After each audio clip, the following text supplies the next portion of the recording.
30.049. Just set your fastest lap of the session.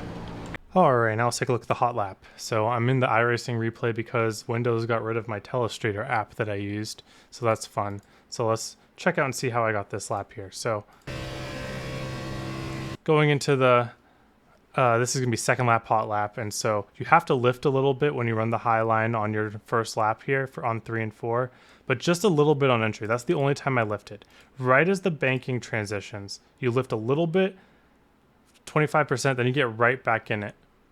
And your car should be a little loose. You see how much I'm turning the wheel. I'm turning it a lot, but yeah, I have to do that. You need to keep your momentum. You can't slide your right rear. That's the last thing you want because you'll lose all of your momentum. So I'm just making little adjustments so that I don't lose that. So anyway, we're going to be going into our first lap or first corner here. So this is going to be the very important corner of this lap, although both corners are pretty hard in this car. So what I'm doing is I am getting to the outside a little bit early and then turning down as soon as I get to the wall. You don't want to turn in too late into this corner because you're going to have to overslow your car if you miss the entry. And a lot of people miss this entry. So turn in earlier than you think you need to. I was half throttle. So you see how I let out of the throttle in 2 stages. I went to half throttle-ish, and then I let the car come down about a lane, and then I went full off and on the trail brake. They're really... I could have been, I was trying to apply a little bit of trail brake there, but it didn't really need it. I think I would have been a little bit better off if I had about 5% brake here, but that's very sensitive. It's kind of hard to hit, obviously. So I think I was trying for about 5% brake there, but didn't quite get there, but it didn't seem to affect me too much. So right as I would get off that ghost trail brake that I never got to, I got back onto half throttle, driving the car tight here. Car's pushing a little bit, want to late apex it because the car's pushing a little bit.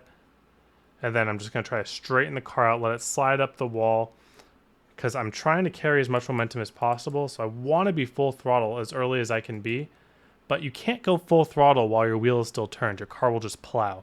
So you got to wait until the moment that you start unloading your wheel. See that?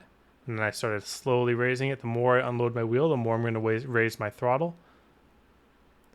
And then I'm able to go full throttle while the wheel is mostly straight, but I had to do a little bit of extra work with it. That's fine for hot lap. Not amazing for race run, but fine for hot lap. All right, 3 and 4 here. You're going to think I'm going to go to the bottom here, but no. I've found more speed in this second groove. Kind of crazy. I just had to lift too much going into the bottom, and it was just a little bit unstable. I was able to get a better run here in that second groove. I don't know. I could be wrong. I would not be surprised if there was people running the bottom faster than I ran the second lane here. But this just felt more consistent, and it was faster than any of my attempts on the bottom. So I think it's the best line, which would be very surprising to me because bottom of Texas is usually the best. But hey, for this hot lap, if I'm able to get full throttle there, it was just a lot easier to be on full throttle in the second lane than it was being on the bottom. So for most people, I would recommend this lane here will help you with stability. If you're really confident about your abilities to rodeo this loose race car around, I recommend trying the bottom. I really do think it should be better, but I just couldn't get it any better. So feel free to try that if you want. But I just like the second lane. I don't know. It was a lot more straightforward to be full throttle, still getting loose. I mean, the car is on edge regardless of what line you're on this corner if you're trying to make full throttle work for the majority of the corner. But yeah, just figure out what's most comfortable for you, and that's probably going to be the fastest for you personally. All right, now let's go take a look at the race run. All right, let's talk about long run here. So long run is going to be pretty interesting because this car is pretty tight. If you watched my truck video here, the truck was pretty loose. So this is going to be pretty different notes for long run. So turn 1 here is going to be very open, but you can't push the car too much in the center of the corner. This is where all of your wear is going to come from. The more that you push your car off the corner, basically that's going to make or break your tire wear here.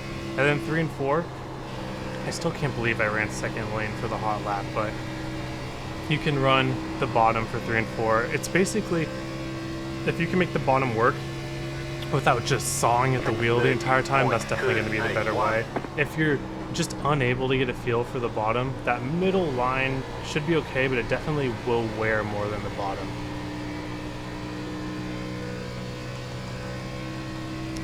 So we'll take a look at this. So like for instance, it's just a lot more stable on the second lane for whatever reason.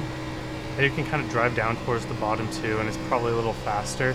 But if you're able to be smooth on the bottom, that will definitely outsave that line right there. The huge key to Texas really is turning in early enough for turn 1.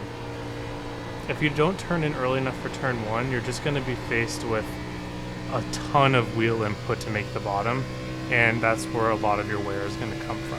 Let's try to go back to the bottom here for 3 and 4. Man, it's just a little sketchy down there.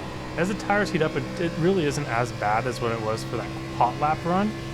So I guess the bottom should be the way to go. It'll just be more comfortable as the time goes on, and it's just going to be the better line. See, right now the car's pushing a lot through 1 and 2. I almost hit the wall there. I had to back out. But that's going to be the theme here. 1 and 2 is going to push a lot. You're going to think that you're going to be able to force it loose and you can drive it like kind of the ARCA car in a way. But it just isn't going to get any better. You're going to be on the right front in 1 and 2. So you just got to be patient with it. I'm going to use a lot of brake here. Let's bring it down late apex if you need to. There's 2 ways to do it. You can do that late apex, or you can do the really early apex and just roll the corner. Both ways, I think that the shallow entry, I'll show that next lap here. I think the shallow entry is usually the better way at Texas. It's also kind of the weirder, more unintuitive line, so a lot of people aren't going to do it. But I'll show you here. So like, I only go like a lane up here. I'm going to really early entry. I'm going to drag the brake for a long time. Just get the car on the white. Probably honestly should have dragged the brake for longer. That would have helped. Yeah, just barely touched the wall there. Yeah, I needed to drag the brake for longer there. But that's kind of the way that, it's kind of the ARCA line. You do it because you kind of save all of the tire that you would use turning the car down the hill. It doesn't work forever. As the tires fall off, the line works a lot less. See, I'm gonna... Yeah, I dragged my brake just a little bit longer there, and you'll see I'll have a lot more favorable of a corner exit here. That's kind of what I was looking for. But it does seem a little slow, and the car may be a little bit too tight to make that work. So I would just really work on what's the most comfortable for you, but regardless whatever you do, it's going to be a lot more effective if you turn in early into 1.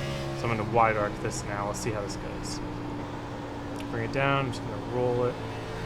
So yeah, actually this is going to be maybe slower. Yeah, this will end up being slower than the shallow. So I really do think the shallow has merit to it, the shallow entry into 1. And also as time has gone on, I've lifted more into 3 and 4. And it makes the corner more comfortable. You're not really pushing for everything you got. You don't really need to, and there's not really much to gain if you do. So an entry before the banking transition to 3 will make it a lot easier. Okay, let's bring it down a little earlier. Okay. Out of all the lines I've tried so far, the shallow entry into 1 is actually my favorite one so far.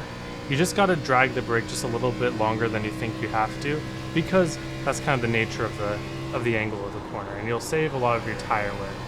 As it goes right now, turn 1 is really wearing the right front, and turn 3 and 4 is really wearing the right rear. So just manage your wear in both those corners. Turn 1, don't push the car as much when it's tight. Turn 3 and 4, don't slide your right rear as much. And you should be able to just get consistent wear. I didn't drag my brake for long enough there. It's very unintuitive. But yeah, the couple laps where I dragged the brake long enough there, shallow entry, drag the brake, don't be impatient. That's going to be the line, I think. That's usually what the Texas line is, and that's my favorite one that I tried there. So tires, yeah, 94, 93, so pretty even. 1 and 2, you just got to manage the right front. 3 and 4, you got to manage the right rear. All right, thank you all for watching. Hope you have a wonderful day, and I hope to see you all on the track.